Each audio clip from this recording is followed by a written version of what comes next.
अस्सलाम वालेकुम। अजीम कौम के अजीम लीडर इमरान खान।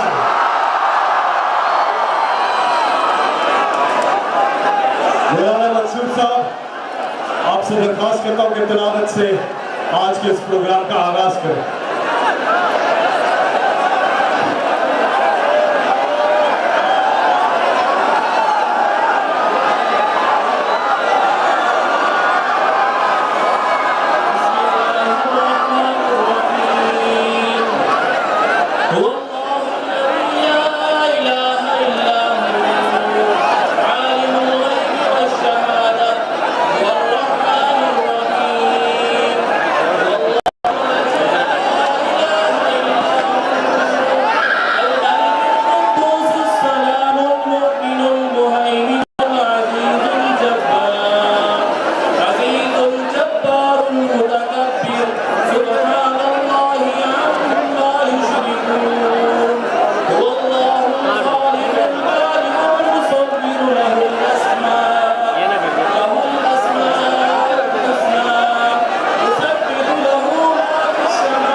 शुक्रिया। अल्लाह ताला का इरशाद मुबारक है कि अल्लाह ताला और उसके फरिश्ते नबी सल्लल्लाहु अलैहि वसल्लम पर दुरूद और सलाम भेजते हैं। इसलिए ए ईमान वालों, तुम भी आप सल्लल्लाहु अलैहि वसल्लम पर दुरूद भेजा करो। एक बार सब मिल के दुरूद शरीफ पढ़ लें।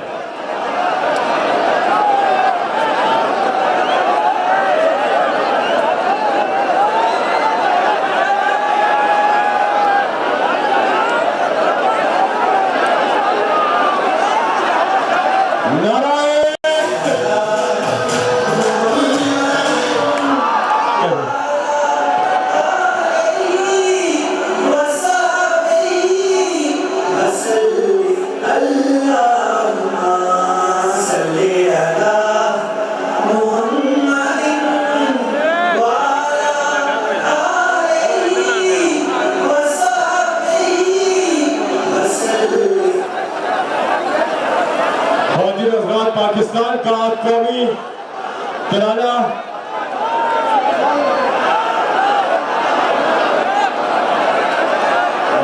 पाकिस्तान का कौमी तराना। नाराए तकबीर, नाराए रिसालत, नाराए हैदरी। पाकिस्तान, अल्लाह की रजा से कौन बचाएगा पाकिस्तान? पाकिस्तान का मतलब क्या? पाकिस्तान का मतलब क्या? तेरा मेरा रिश्ता क्या? मैं अब दरख्वास्त करूंगा आरिफाना कलाम के लिए नजम शिराज से भरपूर तालियां। नजम शिराज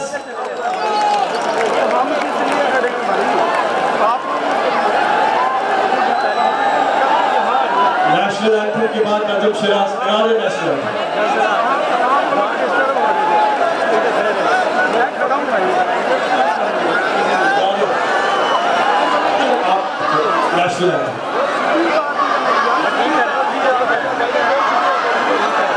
पाकिस्तान का कौमी तराना सब साथ पढ़ेंगे।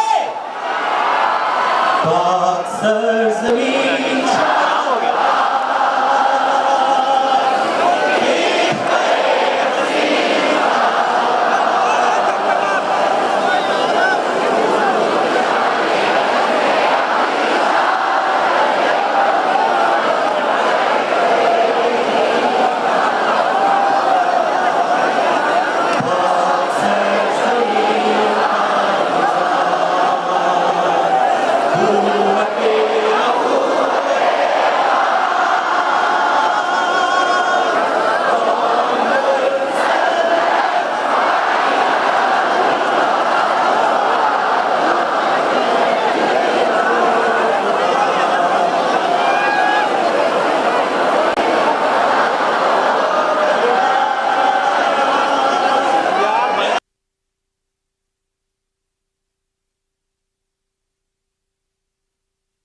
जुबाने माजी शाने हाल जाने इस्तकबाल साए खुदाए जुल जलाल।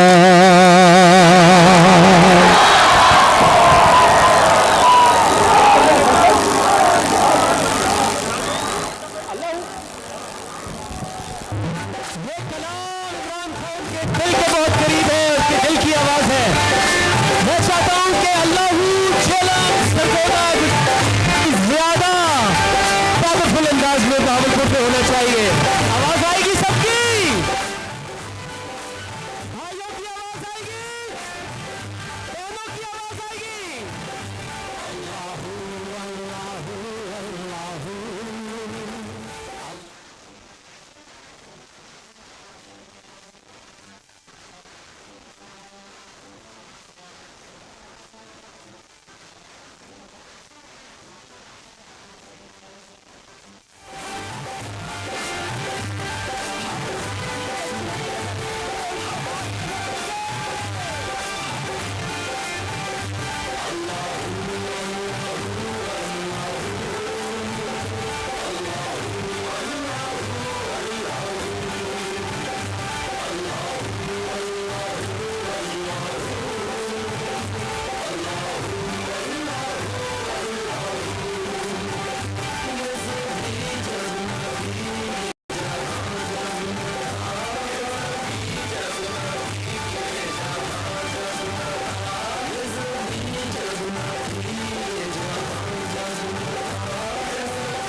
इमरान खान ने एहसास जगा दिया, ईमान जगा दिया, एक कौम बना दिया।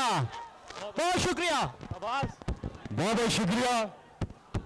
नजम शिराज, सब अपने अपने मोबाइल फोन निकाले, लाइट्स लगाए, जहां तक आवाज जा रही है अपने अपने मोबाइल फोन की बत्ती ऑन कर दे।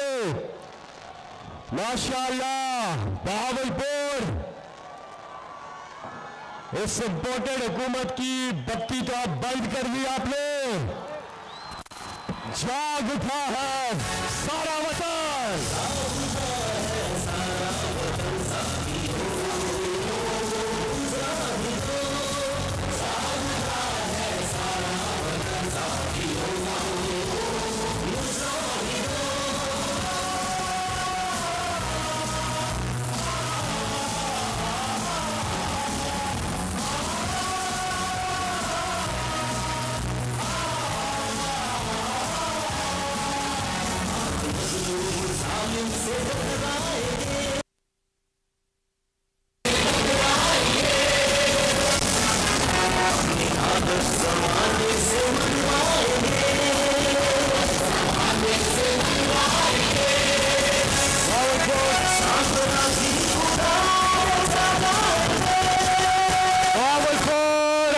कुछ ही देर के बाद कप्तान का खिताब।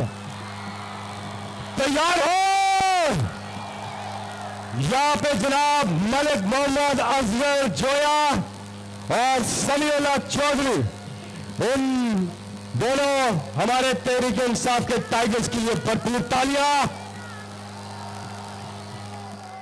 मलिक मोहम्मद अजहर जोया साहब और समीउल्लाह चौधरी साहब, मैं अब आपके पुरजोश इस्तकबाल में दावत खिताब दूंगा सेनेटर ऑन अब्बास बप्पी। भरपूर तालियां ऑन अब्बास बप्पी।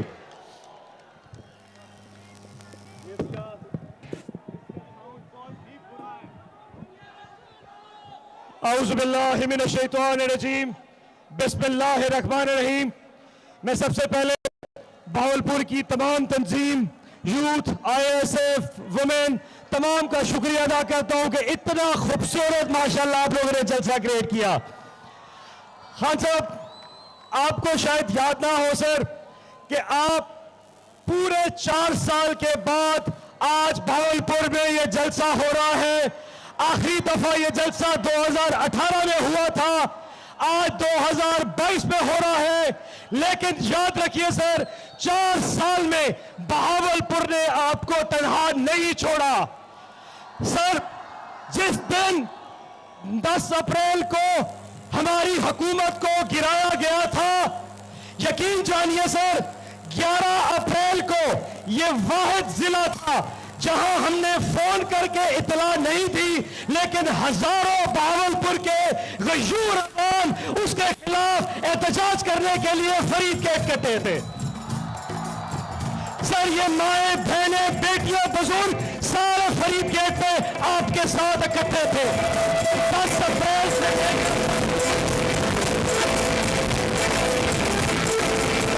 10 अप्रैल से लेकर 25 मई तक सर, और 25 मई से आज 3 सितंबर तक ये वाहिद जिला है खान साहब जिसको आज तक कॉल देने की जरूरत नहीं पड़ी।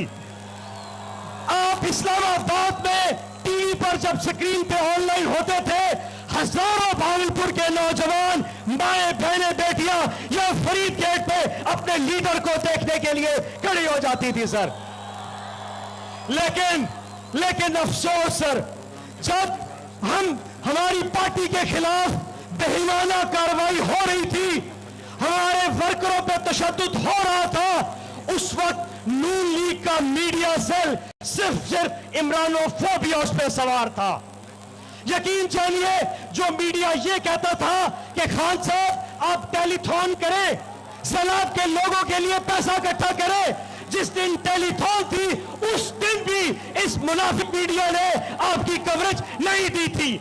और मजाक चेक करें सर, ये वो लीडर है, ये वो ब्रांड है जिसने दुनिया को, मगरिब को बताया था कि इस्लाम मुसलमान दहशतगर्द नहीं है, जिसने मगरिब को जाके बताया था मैं कश्मीर का मुकदमा लड़ूंगा, मैं फलस्तीन का मुकदमा लड़ूंगा, उसके खिलाफ दहशतगर्दी का मुकदमा कर दिया। खान साहब, अगर आप दहशतगर्द हैं तो मैं भी दहशतगर्द हूं, भावलपुर के जवान भी दहशतगर्द है। अगर आप गद्दार हैं तो पूरा भावलपुर गद्दार है। इन लोगों को शायद समझ नहीं लगी, जो फलसफा, जो खुदी का फलसफा इलामा इकबाल ने दिया था खान साहब, आज ये कौम वो खुद ज़हनी तौर पे वो जंजीरें तोड़ चुकी है। कौम वो खुदी का फलसफा समझ चुकी है। और अगर आज इलामा इकबाल जिंदा होते तो इकबाल का शाहीन वो इमरान खान को कहते। सर आखिर में सिर्फ इस शेर के साथ, क्योंकि ये वो शेर है जो खुदी का फलसफा आपका बयान करता है, दयारे इश्क में अपना मकाम पैदा कर, दयारे इश्क में अपना मकाम पैदा कर, नया जमाना नए सुबह शाम पैदा कर। खुदा अगर दिले फितरत शनास दे तुझको, सकूते लाले गुल से कलाम पैदा कर। मेरा तेरी कमीरी नहीं फकीरी है, खुदी न दे गरीबी में नाम पैदा कर। पाकिस्तान जिंदाबाद, इमरान खान जिंदाबाद।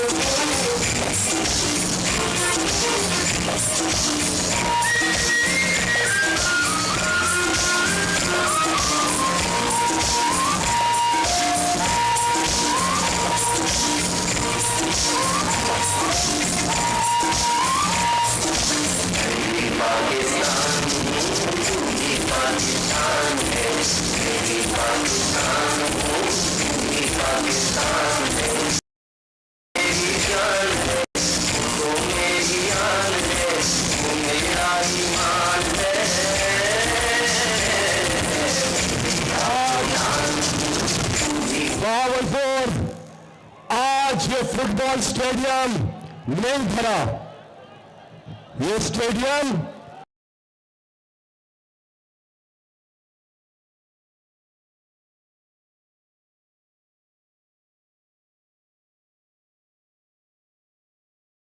तक मेरी आवाज जा रही है।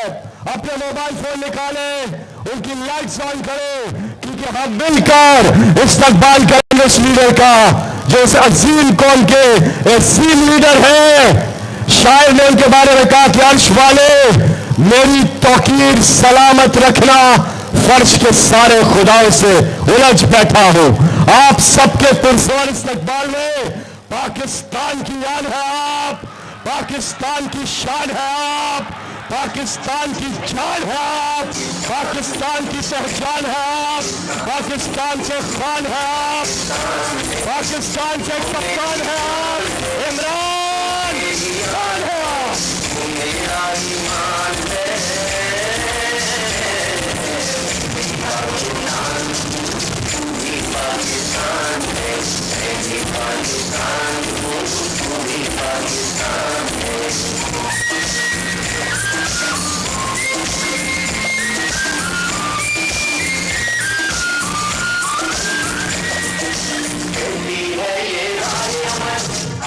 बिस्मिल्लाहिर्रहमानिर्रहीम।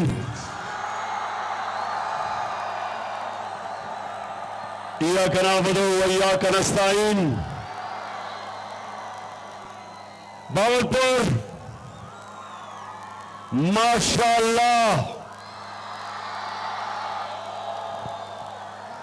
मैंने जब हेलीकॉप्टर से ऊपर से ये आपकी ग्राउंड देखी तो मैंने ऑन पप्पी को कहा कि ये जो सामने आपने जगह खाली की हुई है इसमें ख्वातीन को आने दे, वो शुक्र है वो आई गई है।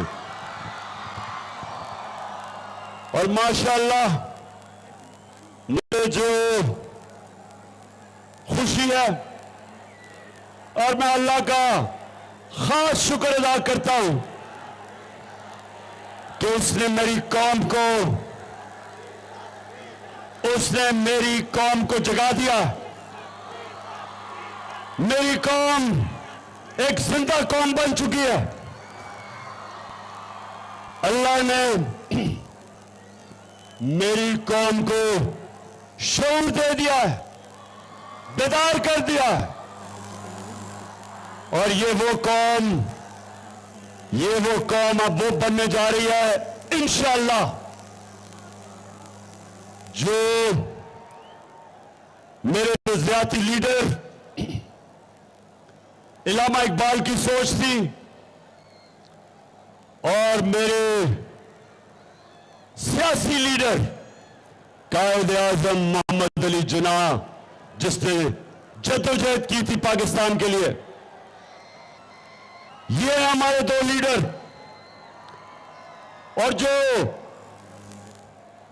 सारी दुनिया का लीडर रहमतुल आलमीन नबी सल्लल्लाहु अलैहि वसल्लम, ना कभी उनसे बड़ा कोई लीडर आया ना आ सकता। तो पाकिस्तानियों, अब मुझे आपने जवाब देना है कि जब मेरा मुल्क बन रहा था तो एक नारा था कि पाकिस्तान का मतलब क्या, और मेरा तेरा रिश्ता क्या। और ये जो नौजवान, क्योंकि मैं खास तौर पे अपने नौजवानों से मुखातब हूं,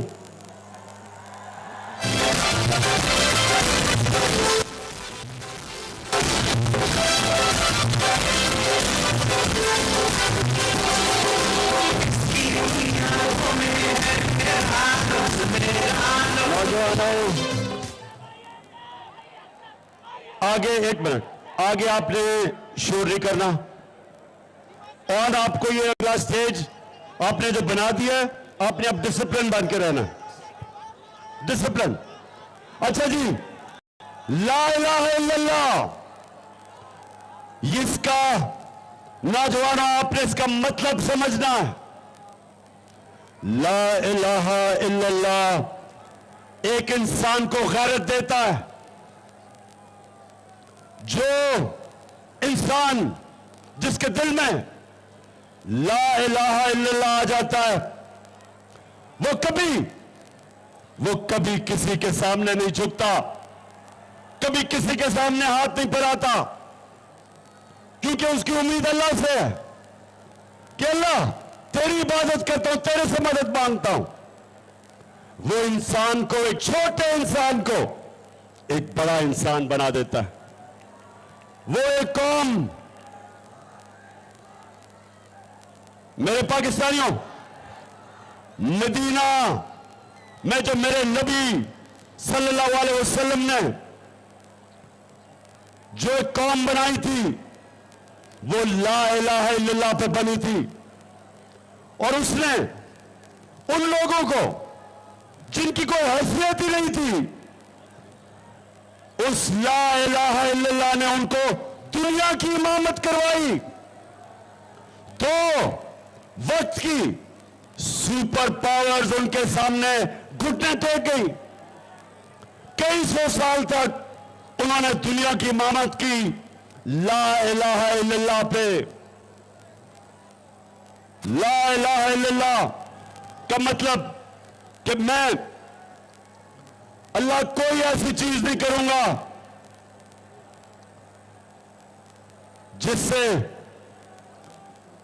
जिससे मेरा ज़मीर, मैं अपने ज़मीर को बेचूं। कोई ऐसी चीज नहीं करूंगा। जो ला इलाहा इल्लल्लाह समझ जाता है, बावलपुर वो कभी लोटा नहीं बन सकता।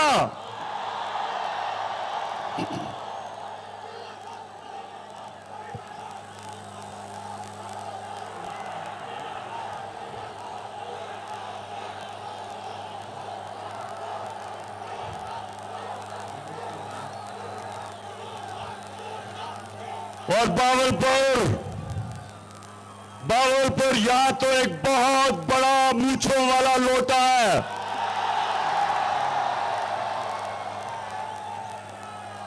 साढ़े 3 साल हुकूमत में बैठ के एयाशी करता है और फिर लोटे का मुंह उधर चला जाता है। तो बावलपुर मेरे से वादा करना, सामने चुप, शोर ना करो, मेरे से वादा करो कि आपने इस लोटे को किसी सूरत जीतने नहीं देना।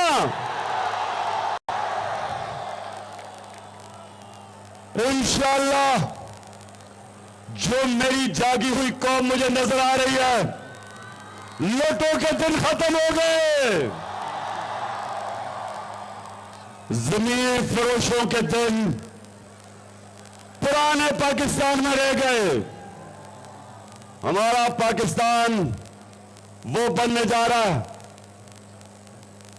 जो मेरे सियासी लीडर कायद-ए-आज़म मोहम्मद अली जिन्ना एक गुलाम हिंदुस्तान में एक आजाद लीडर कायद-ए-आज़म, उसके मुखालफीन भी उसे कहते थे कि सादिक और अमीन है, सच्चा इंसान है। और वो जो हमारा लीडर था, उसने तब कहा, आज से कई साल पहले नरेंद्र मोदी के हिंदुस्तान में प्राइम मिनिस्टर बनने से पहले, उसने तब कह दिया था कि मुसलमानों देख के रहो कि कहीं अंग्रेज की गुलामी के बाद आप हिंदू की गुलामी ना करें, इसलिए पाकिस्तान बनना जरूरी है। और आज हिंदुस्तान के अंदर मुसलमानों का हाल देखो, किस तरह की वो बेचारे गुलामी कर रहे हैं। मेरे कायद ने पहले ही मुसलमानों को बता दिया था कि इसलिए पाकिस्तान जरूरी है कि सिर्फ एक आजाद कौम, एक आजाद इंसान, एक आजाद कौम, उसी की परवाज ऊपर होती है। और ला इलाहा इल्लल्लाह वो ही कौम जो आजाद होती है, क्योंकि वो जंजीरें तोड़ देते हैं आप जब आप अल्लाह से दावा करते हैं कि मौला तेरे अलावा किसी के सामने मैं नहीं झुकूंगा। तो मुझे जरा मेरे बावलपुर के बाशऊर, बेदार, बाशऊर, गैरतमंद पाकिस्तानियों, आपने मेरे से वादा करना कि ये जो अब पाकिस्तान बनने जा रहा है, आपने मेरे से वादा करना है कि आपने कभी सिवाय अल्लाह के किसी के सामने नहीं झुकना। कितने पैसे? आपने कभी इस तरह के लीडर के साथ नहीं जाना जो ये कहे, दिखाओ जरा,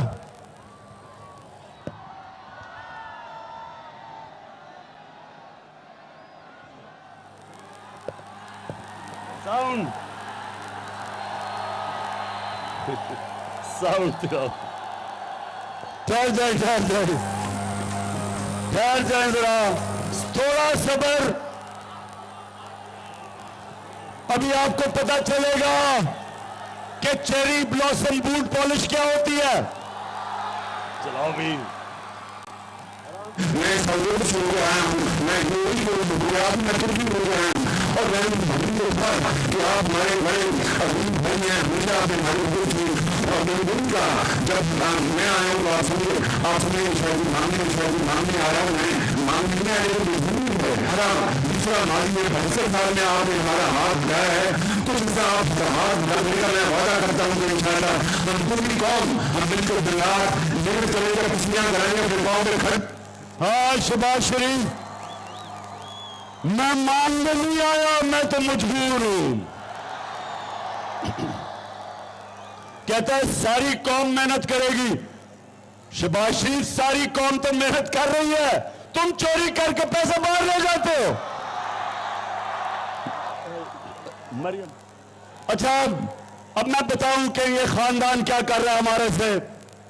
तैयार हो जाओ ख्वातीन, जरा आप भी गौर से ये देखें, नौजवान ये देखें कि ये 30 साल से इस मुल्क का पैसा चोरी करके बाहर लेके जा रहे हैं। 30 साल से। एक ये शरीफ खानदान और दूसरा जरदारी खानदान, ये जो आज दोनों इकट्ठे हो गए हैं, ये दोनों 30 साल से पैसा चोरी कर रहे हैं। तो आप जरा सुने, मैं चाहता हूं जरा गौर से ये अब आप देखें कि 2012 में मैं जब इनसे पूछ रहा था कि तुम्हारे लंदन में अरबों रुपए के मेफेयर के अंदर अरबों रुपए के अपार्टमेंट्स हैं, तो तब ये क्या कह रहे थे, ये चलाएं आप ये इनकम दिएगा कोई अपनी बात हो सकती है कि आपने मेफेयर के अंदर वो आपकी 4 पार्टनर्स में उनकी 1 अरब से ज्यादा 1 अरब रुपए से ज्यादा उनकी कीमत है।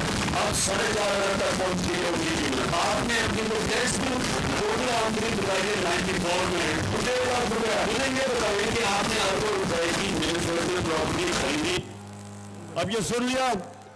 आज से 10 साल पहले मैंने इनसे पूछा कि अरबों रुपए की आपकी मेफेयर में प्रॉपर्टीज हैं, किधर से पैसा आया, क्योंकि टैक्स में तो आपने दिखाया हमारे आपकी आमदनी नहीं है। अब जरा ये सुने कि ये इनका शरीफ खानदान का नुमाइंदा बात ये कि जिन अरबों रुपए की मेफेयर प्रॉपर्टीज की बात करें, ये बताएं कौन सी प्रॉपर्टी है, लाएं दिखाएं। क्या कह रहा है ये, किधर है वो प्रॉपर्टीज, लाएं दिखाएं बताएं।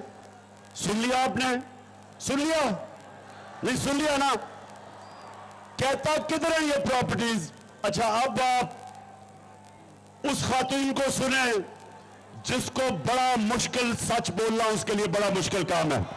कि इस तरह मुझे लगा कि आप लोगों को बेवकूफ नहीं बना सकते। मेरी सेक्रेटरी मैडम ने प्रॉपर्टी पर उनकी बातें नहीं, पाकिस्तान में भी कोई प्रॉपर्टी नहीं है। मैं अपने वालिद के पास है और मुझे समझ नहीं आई कि मेरी और मेरी बादशाह की और बहन भाइयों की प्रॉपर्टी मुझे कहाँ से निकाल के आए हैं। मेरे नाम पाकिस्तान में कोई प्रॉपर्टी नहीं है, ये तो इंडियन की बात है।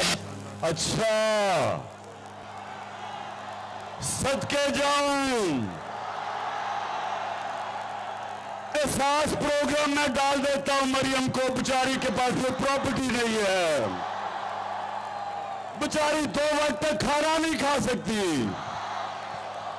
लेकिन अल्लाह अल-हक है, सच का खुदा है। अब ये 10 साल पहले थी, इनको ये नहीं पता था कि अल्लाह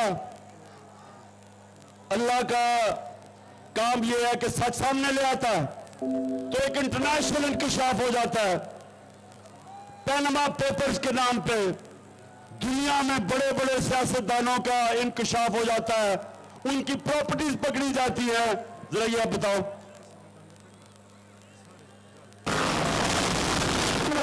मरियम नवाज, हसन नवाज और हुसैन नवाज से सासों का इंतजार बनाना मिलकर दिया दौलत का भांडाफोड़। सुन लिया। अच्छा अब जब ये इंकशाफ हो जाता है तो मरियम के माशाल्लाह सेहतमंद भाई क्या कहते हैं, जरा सुने। मैं इस बात को तस्लीम करता हूँ कि अल्हम्दुलिल्लाह बाद में जो आदमी हैं वो अल्हम्दुलिल्लाह हमारी, मैं इस बात को तस्लीम करता हूँ कि उनको ऑफशोर कंपनीज नेस्का लिमिटेड और न्यूसन लिमिटेड मैंने उनको ओन कर दी है। और मैं आपको ये भी अर्ज करता हूँ उनको ओन करनी इस वक्त नई नवाज शरीफ में मुमकिन लग रहा है। ठीक है, अच्छा जी सुन लिया कि ये चुप कर, सुन लिया आपने, सुन लिया कि अल्हम्दुलिल्लाह प्रॉपर्टीज हमारी हैं, जो पहले कह रहे थे हमारी नहीं है। मरियम बेचारी तो कह रही मैं तो पाकिस्तान छोड़े, दुनिया में मेरे पास कुछ नहीं है। अब पता चला कि अरबों रुपए के, करोड़ों नहीं अरबों रुपए के लंदन के सबसे महंगे इलाके में 4 बड़े बड़े महलात वो जनाब मरियम नवाज के थे। अब मरियम के पास तो पैसा नहीं है, मरियम के पास तो पैसा नहीं, उसकी तो कोई आमदनी नहीं, तो ये पैसा किधर से आया? भागलपुर। ये पैसा आपका था। मैं फिर से बता दूं, माशाल्लाह इतनी तादाद में आज हमारी ख्वातीन आई हैं, माशाल्लाह। अब मैं पूछता हूं आपसे कि करप्शन में और चोरी में क्या फर्क है? चोरी और करप्शन में क्या फर्क है? चोरी होती है जब कोई आपके घर में डाका मारे, आपकी चीजें चोरी कर ले, कोई आपकी जेब कुतरी से टेलीफोन निकाल ले, ये चोरी होती है। करप्शन वो होती है जब कौम का पैसा चोरी किया जाता है। चोरी से मुल्क नहीं तबाह होते। जब हुक्मरान, वजीर आजम, सदर, जब वो पैसा चोरी करते हैं, मुल्क तबाह हो जाते हैं। आज जितने भी मुल्क गरीब है, जितने मुल्कों में गुर्बत है, वहां इसलिए गुर्बत नहीं कि वसाइल की कमी है। गुर्बत इसलिए कि उनके साहिब इख्तिदार पैसा चोरी करके मुल्क से बाहर पैसा लेके जा रहे हैं, जिस तरह ये शरीफ है और सरदारी है। तो पाकिस्तानियों, मैं जो आज आपके पास आया हूं, मैं आपको तैयार करवा रहा हूं हकीकी आजादी की तहरीक के लिए। आप सबको तैयार करवा रहा हूं कि हमने अपने आप को इन चोरों से आजाद करना है।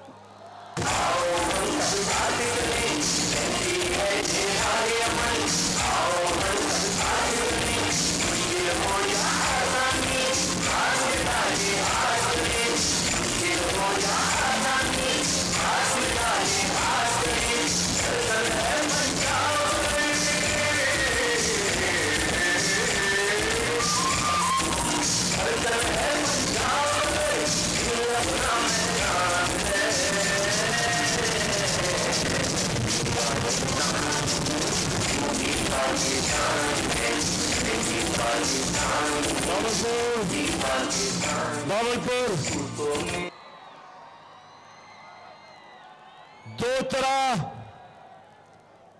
दो तरह एक मुल्क में तब्दीली आती है। एक और तब्दीली का मतलब यह कि साहिब इख्तिदार, रूलिंग एलीट जो मुल्क के ऊपर कब्जा करके बैठी होती है, उसको हटाते दो तरह हैं। या इमाम खुमैनी जैसा खूनी इनकलाब आता है, और या बैलेट के जरिए, इलेक्शन के जरिए एक कौम अपने साहिब इख्तिदार जो पंजे गाड़ के बैठे होते हैं, उनको उठा के बाहर फेंकती है। तो हमारे सामने दो रास्ते हैं, और मैं आज पीडीएम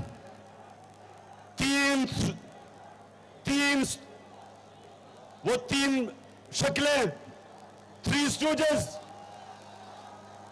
सबसे खौफनाक शक्ल और मुल्क की बड़ी बीमारी आसिफ जरदारी, एक ये।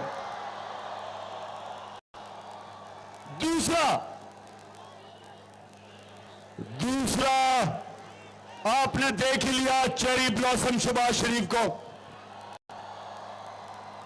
जूते देखते पॉलिश शुरू कर देता है,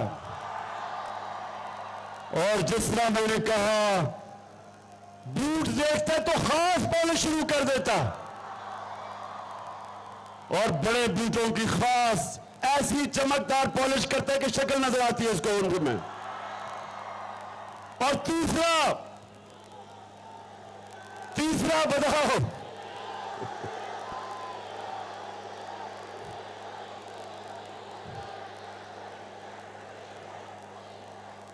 डीजल का काम क्या है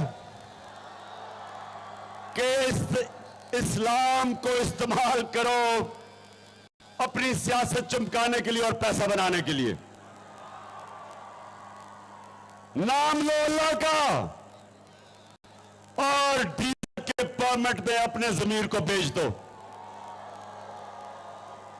ये तीन शक्लें, ये तीन स्टूडेंट्स ने पूरी मिलके, अंदरूनी और बैरूनी ताकतों से मिलके इन्होंने साजिश करके हमारी हुकूमत हराई।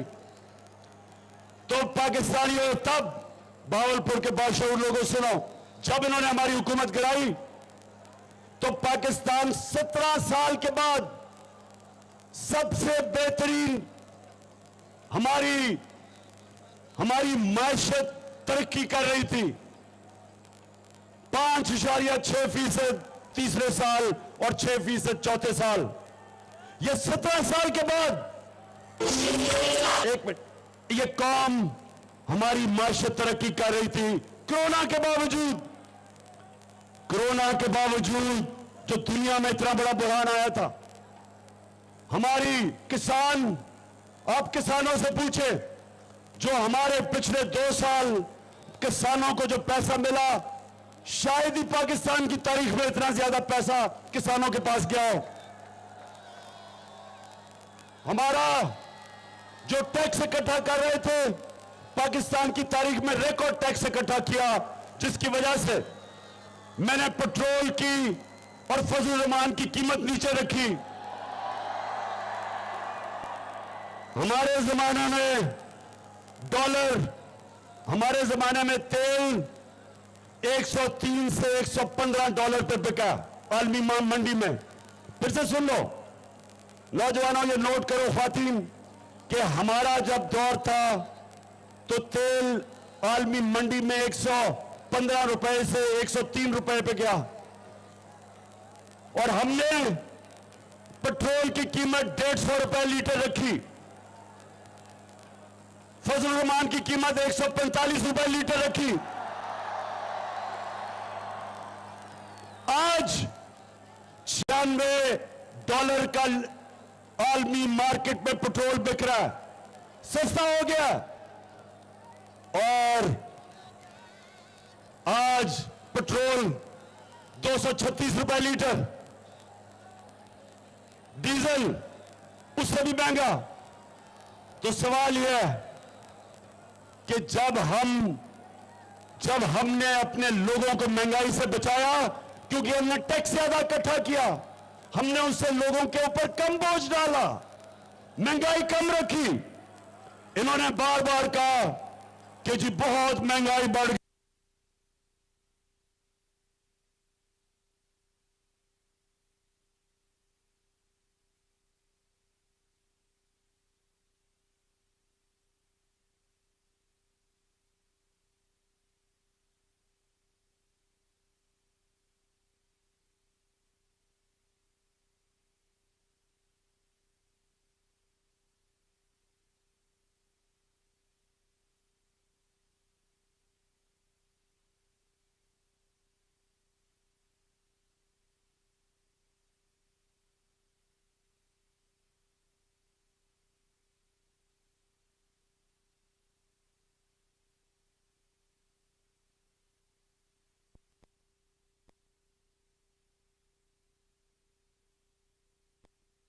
तारीख में नहीं हुई। या ख्वातीन हैं, घरों में बिजली के बिल आए होंगे, आप खुद बताएं कि कभी ऐसे बिजली के बिल किसी को मिले हैं? हमारे दौर में बिजली 18 रुपए यूनिट, आज 36 रुपए यूनिट, टैक्स मिला के 50 रुपए यूनिट।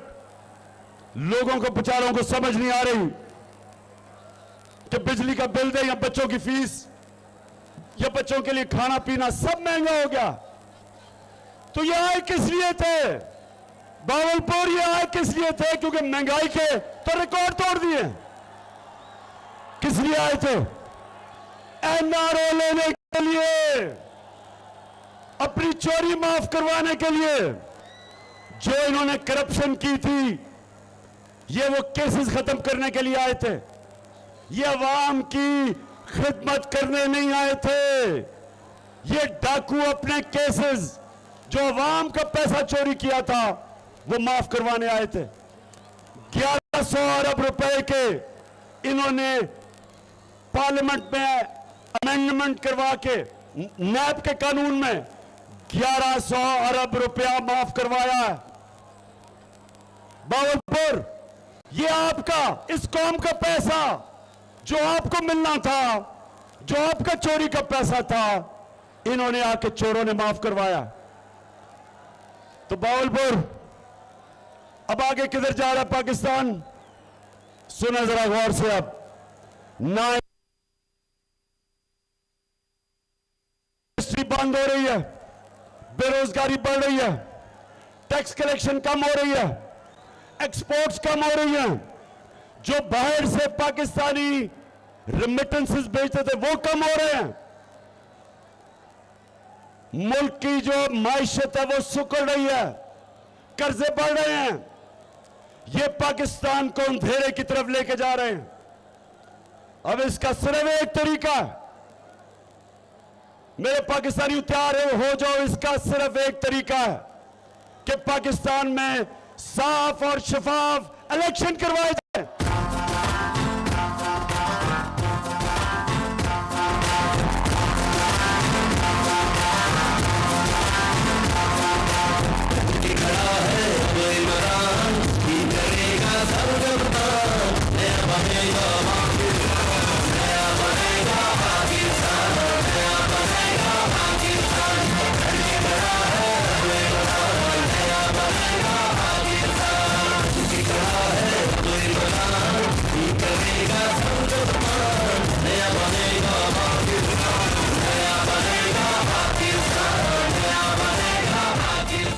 तो बावलपुर, मैं अपनी कौम के सामने अब रोड मैप देता हूं कि हमने कैसे अपने मुल्क को जिस अजाब में, जिस अंधेरे में, जिस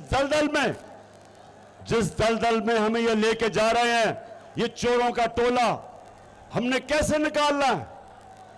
सबसे पहले जिस तरह मैंने कहा, साफ और शफाफ इलेक्शन। 5 साल के लिए अगर हुकूमत आएगी, उससे सियासी इस्तेकाम होगा, पॉलिटिकल स्टेबिलिटी होगी। पॉलिटिकल स्टेबिलिटी के बगैर माशी इस्तेकाम नहीं आ सकता, इकोनॉमिक स्टेबिलिटी नहीं आ सकती, हमारी माशत नहीं ठीक हो सकती। ये जब तक रहेंगे वो और तेजी से नीचे जाएगी, क्योंकि ना कोई बाहर से सरमायाकारी करने के लिए तैयार है, ना अंदर से इस वक्त हमारे सनतकार सरमाया करने के लिए तैयार है, क्योंकि किसी को पता ही नहीं मुल्क किधर जा रहा है। तो सबसे पहले जल्दी से जल्दी इलेक्शन करवाया जाए, ताकि मुल्क में इस्तेकाम आए, स्टेबिलिटी आए। और उसके बाद हमने ये जो कर्जों की दलदल में फंस रहे हैं, हमारे पास सबसे बड़ा सासा हमारे बैरून मुल्क पाकिस्तानी हैं। आपने अगले दिन देखा कि 3 घंटे से भी कम वक्त में 5.5 अरब रुपया इन्होंने इकट्ठा किया सैलाब के मुतासरीन के लिए। ये हमारा सबसे बड़ा सासा है। हमने इनसे सरमायाकारी करवानी है पाकिस्तान में। 1 करोड़ पाकिस्तानी बाहर बैठा है। अगर 5 लाख पाकिस्तानियों ने भी, बैरून मुल्क पाकिस्तानियों ने भी पाकिस्तान में सरमायाकारी कर दी, हमें कोई IMF की जरूरत नहीं पड़ेगी, हमें कोई किसी के सामने हाथ फैलाने की जरूरत नहीं पड़ेगी। और इंशाअल्लाह ये मैं आप सबके सामने दावा करता हूं कि मैं पूरा प्लान बना रहा हूं कि अपने बैरून मुल्क पाकिस्तानियों को किस तरह उनको पाकिस्तान में सरमायाकारी करवाएं। कैसे हम अपने बैरून मुल्क पाकिस्तानियों को कहें कि पाकिस्तान में इन्वेस्ट करें, बजाय दुबई में, बजाय और किसी मुल्क में। लेकिन उसके लिए हमें एक काम करना पड़ेगा। हमने पाकिस्तान के अंदर कानून की हुक्मरानी कायम करनी पड़ेगी, रूल ऑफ लॉ कायम करना पड़ेगा, इंसाफ का निजाम ठीक करना पड़ेगा।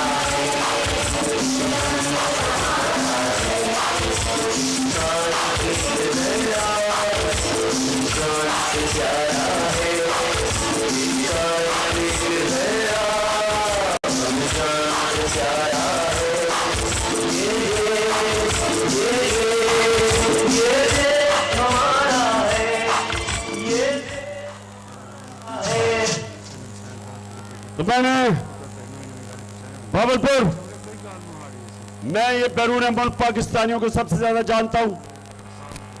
ये तब पाकिस्तान में अपना पैसा लेके आएंगे जब इनको पाकिस्तान के इंसाफ के निजाम के ऊपर इत्मीनान होगा तो हमारी जंग सबसे पहले इस मुल्क को इस दलदल से निकालने के लिए हमें इस मुल्क में इंसाफ कायम करना पड़ेगा। और इंसाफ तब कायम होगा जब ये बड़े बड़े डाकुओं को कानून के नीचे लेके आएंगे। जब ये जो कहते हैं कि मेरी लंदन तो छोड़ो पाकिस्तान में भी प्रॉपर्टी नहीं है, इन लोगों ने जो पैसा लूटा है मुल्क से, जब तक इनका एहतसाब नहीं होगा, जब तक ताकतवर के लिए कानून, ताकतवर डाके मारे तो एनआरओ, और छोटा चोर जब तक जेल में जाएगा और बड़े डाकू को हमारा इंसाफ का निजाम नहीं पकड़ेगा, या कानून की हुक्मरानी नहीं होगी बल्कि ताकत की हुक्मरानी होगी। और ताकत की हुक्मरानी जंगल में होती है, जंगल का कानून है। कोई माशरा तरक्की नहीं कर सकता जब तक उधर रूल ऑफ लॉ नहीं होता, जिधर इंसाफ नहीं होता। उठा के देखें दुनिया के मुल्क, जिस मुल्क में इंसाफ का निजाम बेहतर है वहां खुशहाली ज्यादा है। स्विट्जरलैंड एक छोटा सा मुल्क है। हमारा जो नॉर्दर्न एरियाज, गिलगित बल्तिस्तान, वो दुगना साइज है स्विट्जरलैंड का और ज्यादा खूबसूरत है। लेकिन छोटा सा स्विट्जरलैंड दुनिया का खुशहाल तरीन मुल्क है, क्योंकि दुनिया में सबसे ज्यादा इंसाफ यानी कि कानून की हुक्मरानी स्विट्जरलैंड में है। कोई ताकत से ताकतवर इंसान कानून के नीचे है। जब इंसाफ होता है, खुशहाली आती है। तो सबसे ज्यादा जंग मेरे पाकिस्तानियों, मेरे बहावलपुर के बाशऊर शहरियों, हमारी सबसे बड़ी जंग इस मुल्क में इंसाफ कायम करने के लिए, ये बड़े बड़े जो मगरमच्छ हैं इनको कानून के नीचे लाने के लिए, रूल ऑफ लॉ कायम करने के लिए। तो बहावलपुर तैयार हो आप मेरे साथ?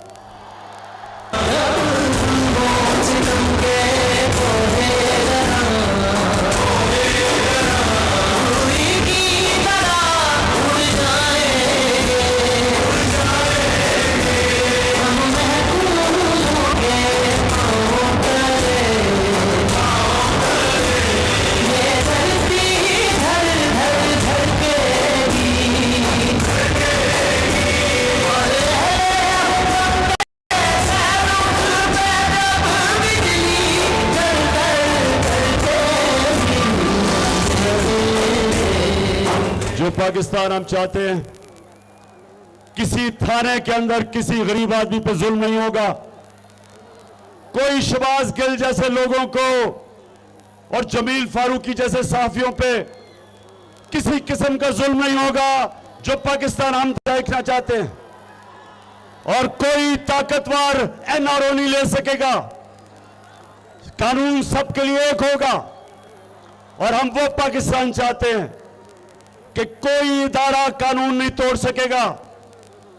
सारे इदारे जो आइन के अंदर, जो दायरे के अंदर रह के काम करेंगे, सारे इदारे कानून की हुक्मरानी मानेंगे। ये जो गलत आदतें पड़ी हुई हैं इस मुल्क में, ताकतवर जो मर्जी चाहे कर दे, कत्ल करे, चोरी करे, रिश्वत ले, जो मर्जी करे, हमारा इंसाफ का निजाम नहीं उनको पकड़ सकता। सिर्फ गरीब लोग जेल में। मैंने जब जनरल मुशर्रफ के दौर में थोड़े दिन जेल में गुजारे तो मेरे पाकिस्तानियों वहां सिर्फ गरीब चोर थे, सिर्फ गरीब लोग थे। बड़े बड़े डाकू मैं असेंबलियों में देखता था, ईवानों में थे। सिर्फ बेचारा कमजोर जेल में जाता है। और ये इसके ऊपर ऐसे निजाम के लिए हजरत अली रज़ियल्लाहु ताला ने कहा था कि कुफर का निजाम चल जाएगा, लेकिन जुल्म और नाइंसाफी का निजाम कभी नहीं चल सकता। ये है हमारी जंग कि जो ताकतवर इस मुल्क में, अगर उसको पुलिस वाला रोकता है, कानून तोड़ता है, पुलिस वाला रोकता है, वो आगे से कहता है पता नहीं मैं कौन हूं।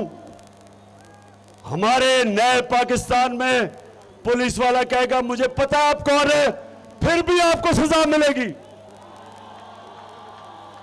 हम वो पाकिस्तान देखना चाहते हैं, हम वो पाकिस्तान देखना चाहते हैं जिसके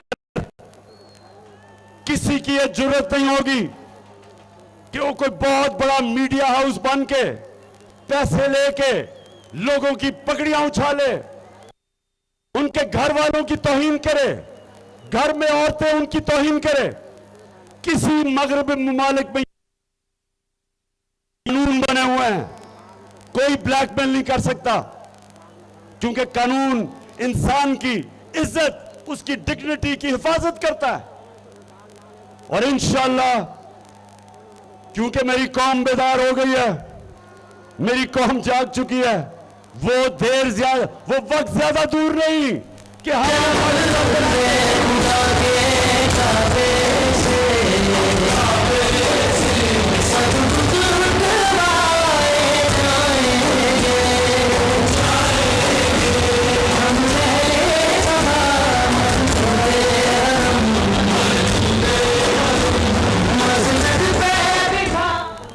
मैं आज इस हुकूमत को एक वार्निंग देना चाहता हूं, खबरदार करना चाहता हूं। ये जितने भी चेरी ब्लॉसम आप, आपके वजीर, जो भी आपकी हुकूमत के पीछे हैं, कान खोल कर मेरी आज बात सुन लो। मैंने 4 महीने बड़ा बर्दाश्त किया है, हर किस्म का हमारे ऊपर जुल्म किया गया, मीडिया का ब्लैकआउट किया कि जी इमरान खान को ना दिखाओ, जो सहाफी दिखाता था उसके ऊपर जुल्म, उसके ऊपर केसेस, ARY जो दिखाती थी उसको बंद कर दिया। और इस्लामाबाद हाई कोर्ट आपको सलाम करते हैं कि आपने ARY को खोल दिया। तो मैं हमारे लोगों को 25 में जो इन्होंने तशद्दुद किया, जिस तरह इन्होंने लोगों के चादर और चार दीवारी उसको पैमाल करते हुए घरों में जाके घुस गए रात के 2 बजे, घर की ख्वातीन थी, शर्म नहीं आई इनको, हरासा करने के लिए, खौफ फैलाने के लिए, डराने के लिए। और जिस तरह इन्होंने हमारी ख्वातीन को और फैमिलीज को लिबर्टी चौक लाहौर में और इस्लामाबाद में शेलिंग की, औरतें बच्चे थे उनको शेलिंग की, खौफ फैलाने के लिए। और मैं चाहता तो उस दिन मैं धरना देता, और मुझे पता था इंतशार होना है। मैंने सिर्फ अपने मुल्क को इंतशार से बचाने के लिए फैसला किया कि मैं नहीं, धरना खत्म करता हूं, क्योंकि मेरा मुल्क मुश्किल में है। ये चोरों ने हमारी माशियत को तबाह कर दिया, मैं और नुकसान नहीं पहुंचाना चाहता था। उसके बाद इन्होंने केसेस किए। जब 17 जुलाई को इनको बुरी तरह पंजाब के बाय इलेक्शन में फेंटा पड़ा और हमजा कुकड़ी फारिग हुआ, तो इन्होंने और केसेस बना दिए। मेरे ऊपर दहशतगर्दी का केस, मेरे ऊपर दहशतगर्दी का केस। और वो केस क्या है कि मैं कह रहा हूं कि शहबाज गिल पे जिन्होंने भी वो जुल्म होने दिया उनके ऊपर कानूनी कार्रवाई करूंगा। दहशतगर्द बना दिया, खौफ फैलाने के लिए, डराने के लिए। देखो शहबाज शरीफ, चेरी ब्लॉसम, तुम्हारी गवर्नमेंट सुन लो, जो भी तुम्हारे पीछे सुन लो, ये कौम मुझे 50 साल से जानती है, क्रिकेट के दिनों से मुझे जानती है। एक चीज ये कौम जानती है कि जितना आप मुझे डराने की कोशिश करोगे, जितना तुम मुझे दबाने की कोशिश करोगे, उतना और मैं मुकाबला करूंगा। दिल से तू डट जा, दिल से वो बल्ला घुमा।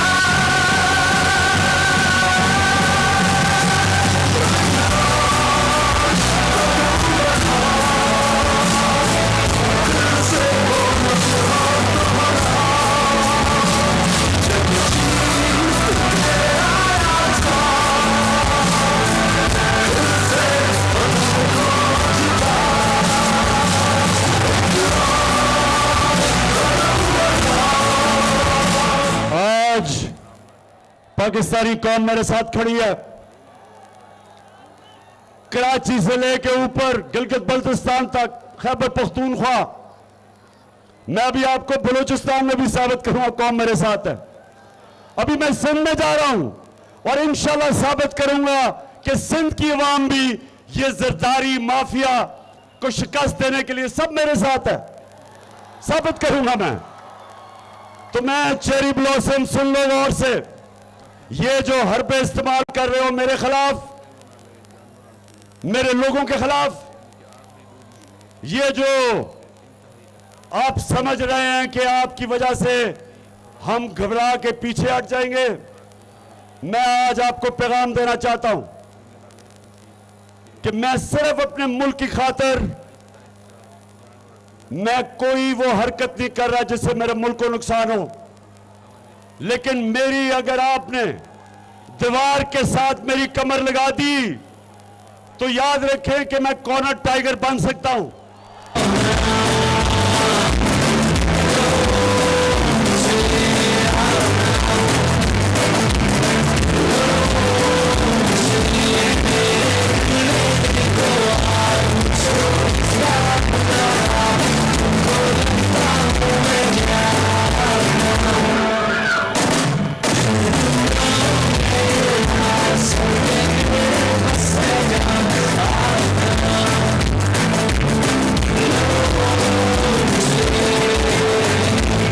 सुन लो,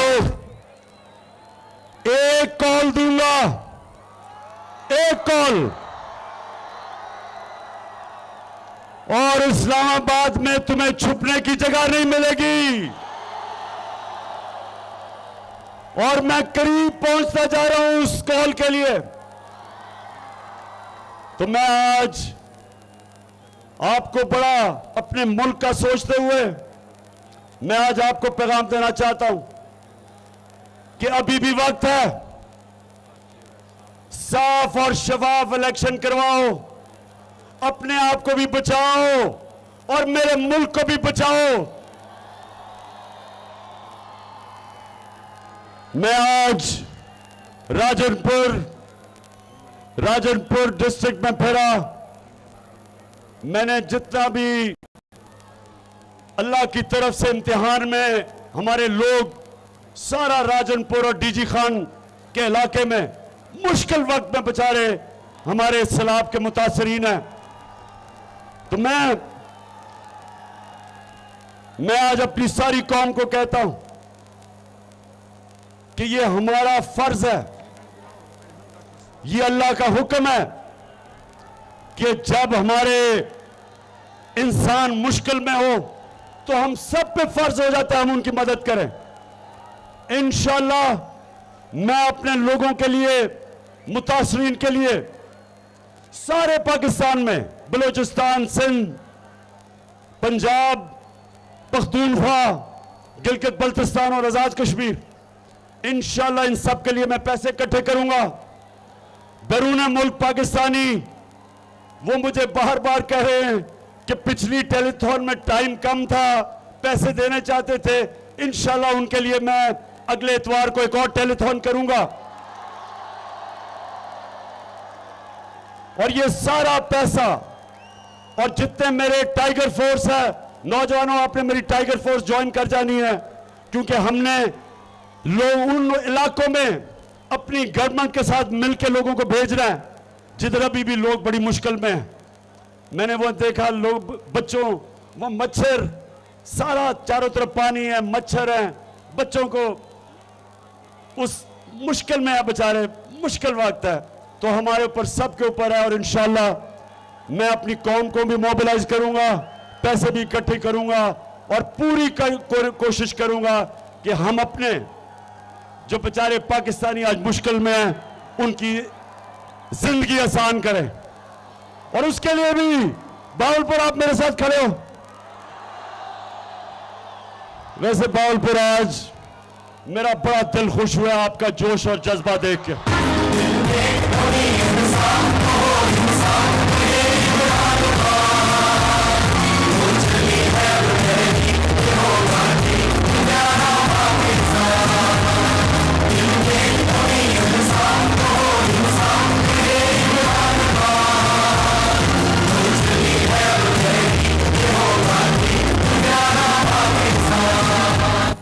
मैं अपनी आज टीम, भावलपुर की टीम, मेरे डीजी खान की टीम, मेरे एमएनएज, मेरे एमपीज, मेरी तंजीम के लोग, मैं आज आप सबको मुबारक देता हूं इस शानदार जलसे की। और आपके लिए भी मैं आज जाते हुए आप पे भी फर्ज कर रहा हूं, भावलपुर आपके लिए भी फर्ज कर रहा हूं कि आपने लोटे को पूरी तरह शिकस्त देनी है पाकिस्तान से।